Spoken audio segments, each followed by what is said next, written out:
berhembus menyapa pagi. Pepohonan yang berdiri kokoh adalah anugerah Tuhan yang tak bisa dipungkiri. Udara segar menjadi penanda waktunya memulai aktivitas pagi.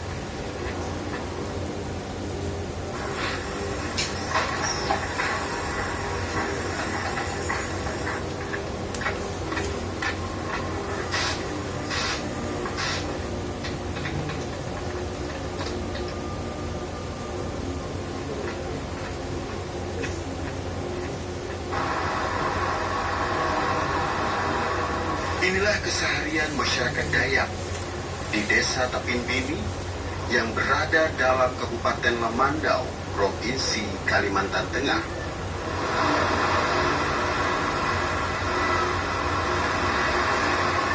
Mereka hidup bersahaja, mengandalkan kekayaan alam sekitar untuk memenuhi kebutuhan hidup.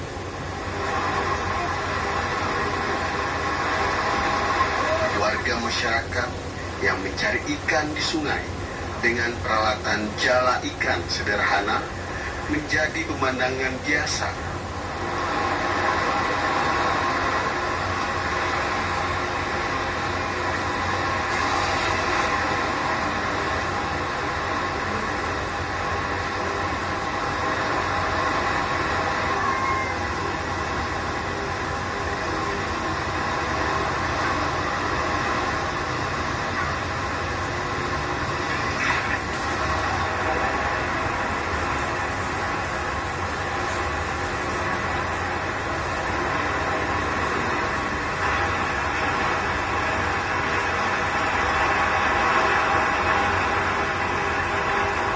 Kondisi wilayah yang masih alami menjadi daya tarik tersendiri. Masyarakat Tapinbini dikenal sangat teguh menjaga kearifan lokal dan adat istiadat. Mereka sangat hormat pada leluhur, sehingga tetap memelihara warisan peninggalan sejarah nenek moyang sebagai benda cagar budaya.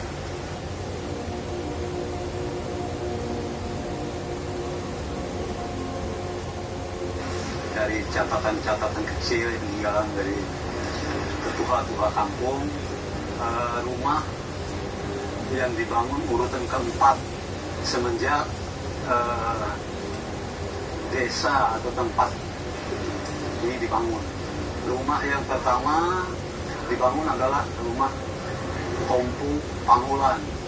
Rumah yang kedua dibangun rumah Tinggian. Rumah yang ketiga dibangun adalah rumah Panyakan, dan rumah yang keempat adalah Dinding Tami. Rumah yang kelima adalah rumah Ulaan, dan yang terakhir yang keenam adalah rumah Bintang Barat. Jadi pada dasarnya cikal bakalnya desa ini dibuat hanya 6 rumah. Rumah Dinding Tami dan rumah 4 menyertai Dinding Tami di luar rumah Ulaan itu diperuntukkan tempat tinggal para tetua-tua kampung yang sekarang ini mungkin disebut kepala desa.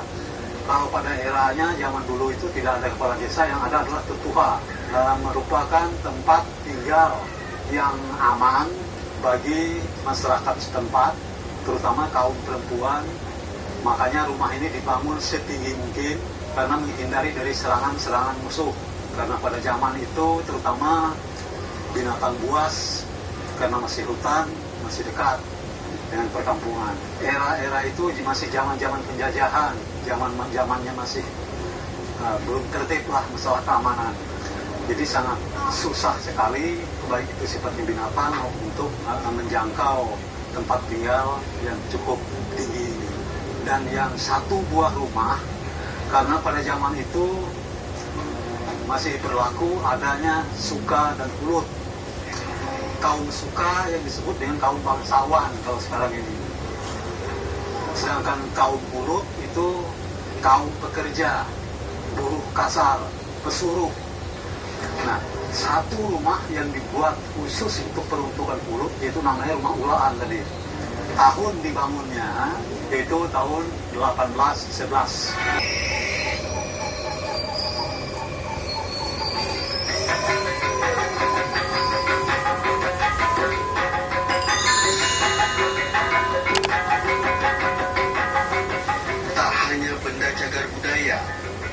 sampai saat ini tetap terpelihara. Tradisi pun kuat berakar dalam kehidupan masyarakat Dayak Tomun. Adin Katalino, Bataramin Kesuka, Basengan Tujuh Bata. Tradisi menyambut tamu kehormatan yang datang ke wilayah Tapimbini, yaitu ikat tonggang benaik, juga tetap menjadi adat yang terus dilakukan sampai sekarang.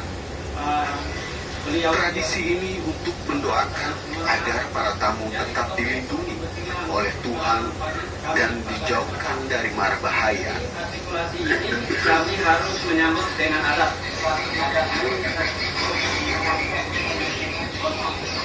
Beberapa perlengkapan tradisi menyambut tamu diantaranya ayam 1 ekor, beras 1 apar, air tuak, dan tali tongang.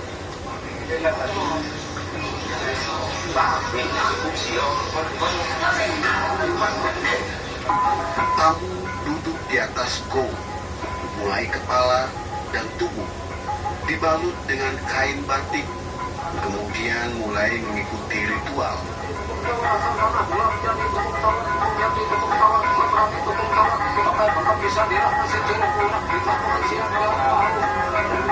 Setelah itu para tamu mulai diikatkan tali tongang di pergelangan tangan, diiringi tabuhan gendang dan gong. Tali tongang terbuat dari rajutan serat kayu tongang. Tali yang diikatkan itu menjadi pertanda bahwa kedatangan para tamu telah diterima dengan baik oleh masyarakat setempat.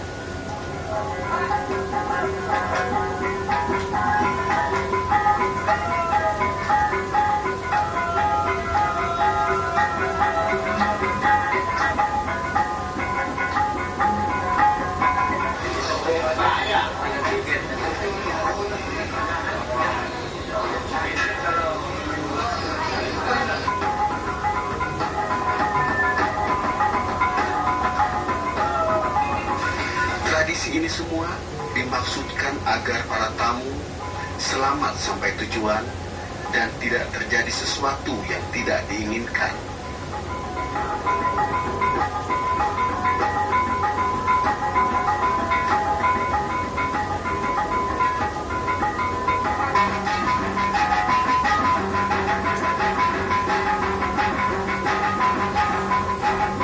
Untuk mengungkapkan perasaan bahagia dan senang karena para tamu telah diterima dengan baik dan masyarakat adat setempat juga menerima jalinan persaudaraan, maka mereka melakukan prosesi menari bersama dan berpasangan. Prosesi ini dinamakan Baigal.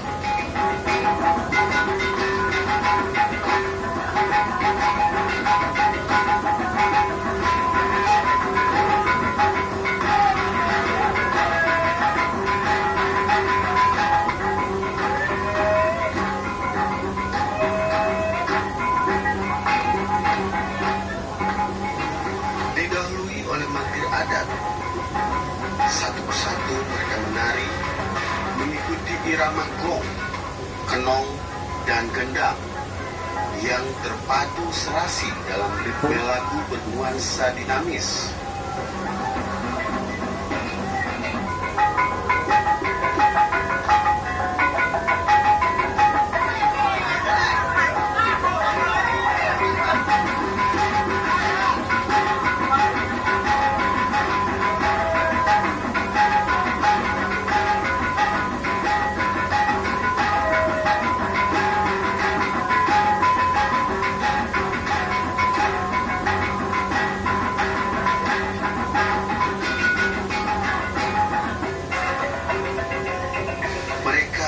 Tak lelah menari dan bergembira.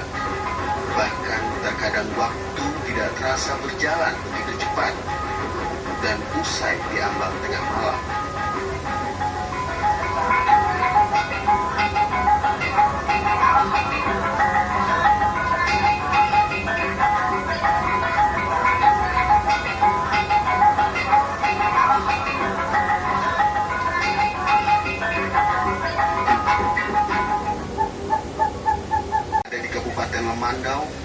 kaya akan tarian tradisional. Seluruh aspek kehidupan manusia, seperti penyambutan tamu, pesta pernikahan, bahkan kematian pun identik dengan tarian. Tetapi uniknya, ada tarian yang tidak boleh sembarangan ditampilkan. Seperti tari bukung yang ditampilkan saat kematian. Penarinya disebut bukung, mengenakan topeng berkarakter hewan tertentu yang disebut luha. Bila tidak ada warga yang meninggal dunia di desa tersebut, maka pembuatan peralatan penunjang dan tarian hanya bisa ditampilkan di luar wilayah desa.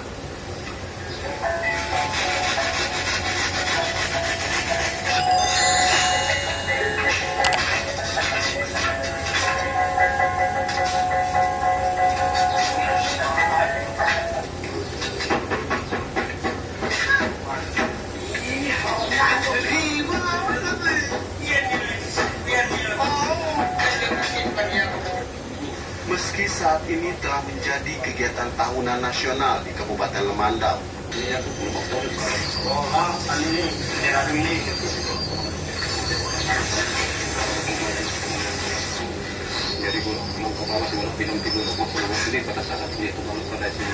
tarian bukung yang identik dengan tari kematian ini hanya boleh ditampilkan di desa setempat bila salah seorang warga masyarakat yang menganut agama Hindu Kaharingan yang meninggal dunia.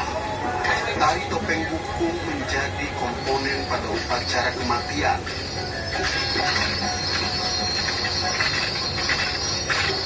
Tarian ini memiliki makna menghibur keluarga yang berduka dengan memberikan sejumlah bantuan pada keluarga duka. Yang memberikan artinya menolong orang lain, tidak perlu dipamerkan. Itulah wujud keikhlasan kepada sesama. Dengan mengenakan topeng, maka keluarga penerima bantuan siapa yang memberikan pertolongan sehingga tidak perlu mereka berhutang budi. Tarian ini digelar selama 1 hari 1 malam sejak jenazah disemayamkan sampai waktu pemakaman.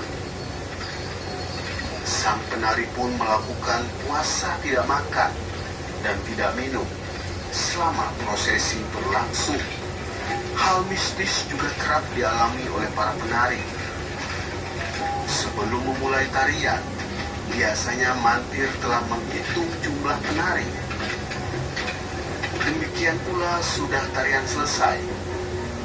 Anehnya, jumlah penari bisa bertambah saat tarian berhenti. Hal ini dipercaya bahwa ada sosok lain yang ikut menari.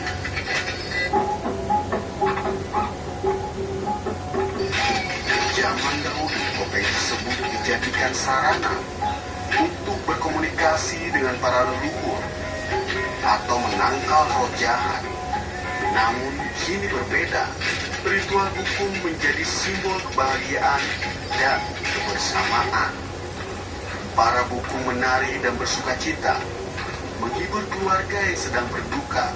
Setelah tarian selesai, para penari membalikkan topeng ke belakang kepala. Hal tersebut bermakna agar roh-roh nenek moyang kembali ke keabadian. Hidup tak pernah berhenti pada satu titik. Ia harus terus berjalan sampai menuju kesuksesan.